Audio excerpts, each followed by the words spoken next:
ఇవి అంత్యదినాలా? యుగాంతం సంభవించబోతుందా? సముద్రం మనకు ఏం చెప్పాలనుకుంటుంది? బైబిల్లో చెప్పబడిన లేవియథాన్ దీనికి కారణమా? ఒకప్పటి నుండి సముద్రం మానవాళికి ఎన్నో రహస్యాలు దాచిపెట్టింది. కానీ ఇటీవల ప్రపంచవ్యాప్తంగా సముద్రం నుంచి కొన్ని ఆశ్చర్యకరమైన భయానక ఘటనలు వెలుగు చూస్తున్నాయి. ఆ సంఘటనలేంటి? దాని వెనకాలన్న కారణం ఏంటి? ఈరోజు డివైన్ మిస్టరీస్లో దీనిపై అంతర్గతంగా పరిశీలిద్దాం. గత కొన్ని నెలలుగా భారీ ఓర్ ఫిష్లు తీరాలకు కొట్టుకొని వస్తున్నాయి. లోతైన సముద్రాలలోనే ఉండే ఈ చేపలు మామూలుగా పైకి రావు.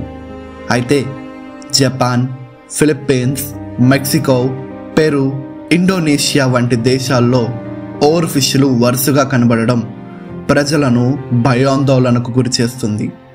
ఎందుకంటే వీటిని భూకంపాల మరియు సునామీల దూతలుగా భావిస్తారు. దీంతో పాటు చీకటి సముద్ర గర్భంలో నివసించే ఆంగ్లర్ ఫిష్లు సముద్రపు లోతుల్లో నివసించే తమ ముందు భాగంలో ఉన్న ప్రకాశించే అవయవం ద్వారా ఇతర చేపలను ఆకర్షించే ప్రత్యేకత కలిగిన జీవులు. ఇవి సముద్ర మట్టానికి పైకి రావడం చాలా అరుదు. కానీ ఇటీవల కొన్ని ఆసక్తికరమైన ఘటనలు చోటు చేసుకున్నాయి. కెనరీ దీవులు, ఫిబ్రవరి 2025. మహర్రాక్ తీరంలో ఒక ఆంగ్లర్ ఫిష్ కనుగొనబడింది. సముద్ర మట్టానికి సమీపంలో కనిపించడం శాస్త్రవేత్తలను ఆశ్చర్యపరిచింది. అలాగే అరేబియన్ సముద్ర హంప్ బ్యాక్ తిమింగలం, ఓమన్ తీరంలో ఒక హంప్ బ్యాక్ తిమింగలం కనుగొనబడింది.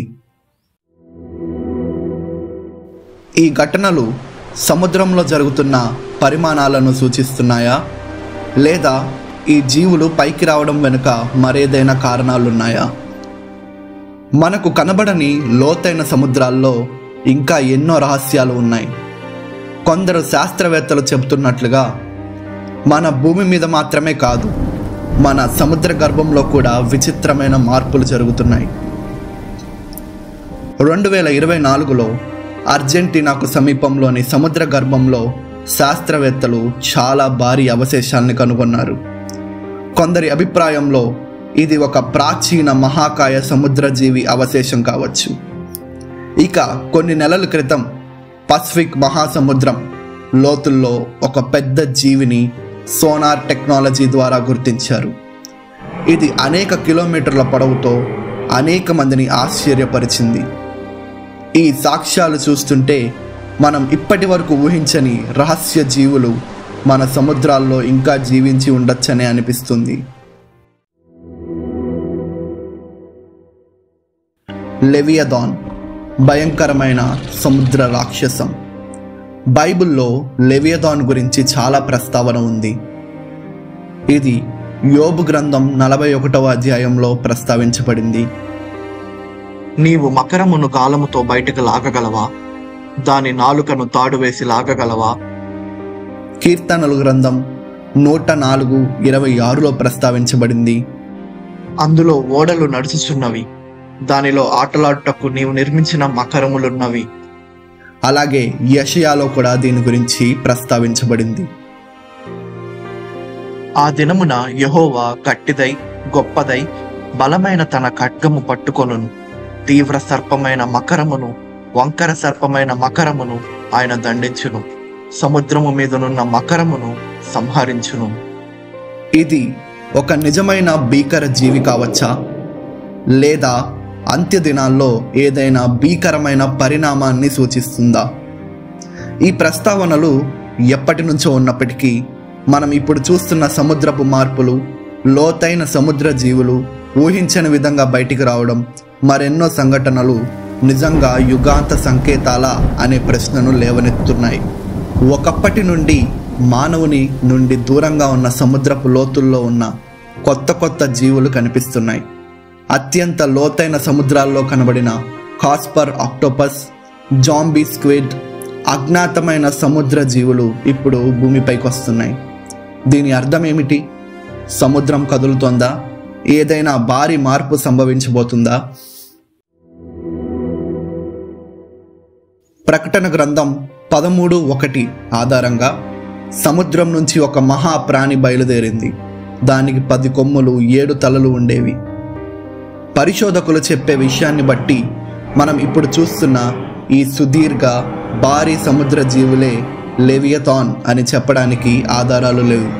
కానీ బైబిల్ ప్రకారం అంత్యదినాల్లో భూమి చాలా మార్పులు చూస్తుంది. మహాప్రకృతి వైపరీత్యాలు, భూకంపాలు, సముద్రాలు ఊహించని విధంగా మార్పులు చెంది కొత్త జీవులు బయటపడతాయి.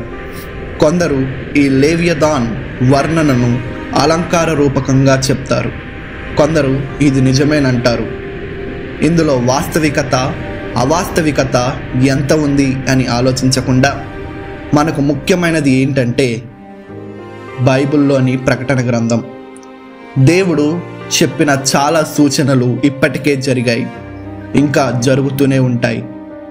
జరిగిన కొన్ని సంభవాలలో నిజం ఉండొచ్చు, లేదా అబద్ధాలు కూడా ఉండొచ్చు. కానీ దేవుని 2వ రాకడ మాత్రం నిజం. మనం మెలకువగా ఉండాలి. ఆ రోజు వచ్చేదాకా సిద్ధంగా ఉండాలి.